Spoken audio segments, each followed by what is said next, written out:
Hey everybody, IcyCat here. The latest addition to the Gemstone lineup has arrived, Diamond. This one works a little differently than the other camos in its lineup. Let's take a look and see how next.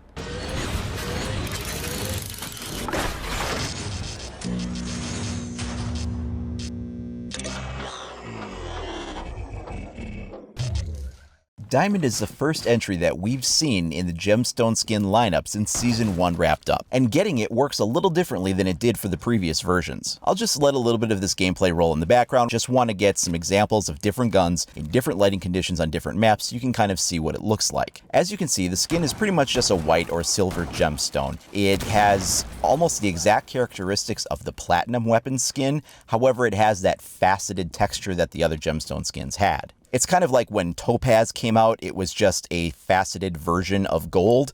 Well, this is just a faceted version of platinum. And while it may not be that distinctive visually, what does set it apart is the way that you get it, like I was mentioning. And here's how it's different. The original gemstone skins were unlocked by going under the digital content tab under the shop. And once there, you would pay $3.99 US. This was real-world money. You could not buy the original gemstone skins using Renown or Rainbow credits. After Season 1 concluded, they made all of the gemstones available in a single bundle pack for $14. Now that we're in Season 2, we haven't seen any of the gemstone skins since then. However, there is an important distinction. You can no longer purchase it with real-world money under the digital content section. You can also not purchase this with Rainbow credits. You can only purchase this skin with Renown, and boy, do you need a lot to do so. It's 100,000 Renown for this one weapon skin. I think the purpose behind having such a high Renown barrier for entry isn't for the value of the skin. It's a rather plain kind of skin. What it does is it puts you in an exclusive group of players. Not everybody's going to have this. Not everybody has 100,000 Renown laying around. Even those that do will probably be hard-pressed to actually spend that amount of Renown on one skin. But if you have that, or if you save up for that, you will be part of a small group of players that have actually spent the amount of Renown on this. Especially if you're a Season Pass holder. If you have the Season Pass, you have already gotten 100,000 Renown saved, just due to the fact that Buck and Frost were 50,000 Renown, they're 25,000 each. And the same thing for Valkyrie and Blackbeard.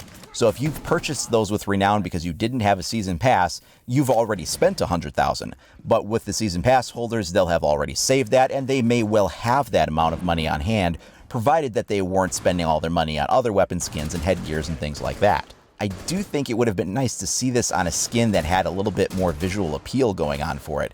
I think this is a relatively plain one, even amongst the gemstone skins. The diamond doesn't look like an actual diamond mineral. It looks more like a metallic than a proper gemstone, hence the comparison to the platinum skin. When I'm thinking diamond, I'm not thinking shiny metal. Like the other entries in the gemstone series, once you unlock it, you can put this on any gun in your arsenal for any operator.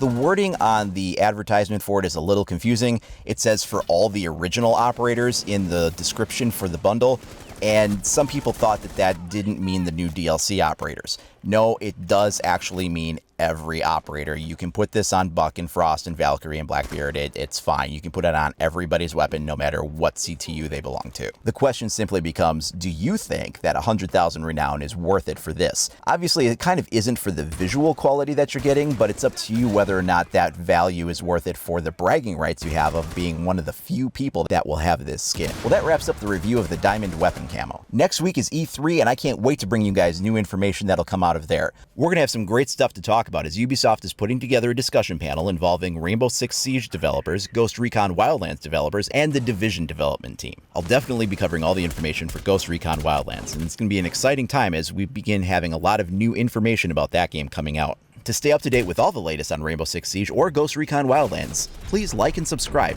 or you can follow IcyCat25 on either Facebook or Twitter. Thanks a lot for watching, everyone. We'll see you next time.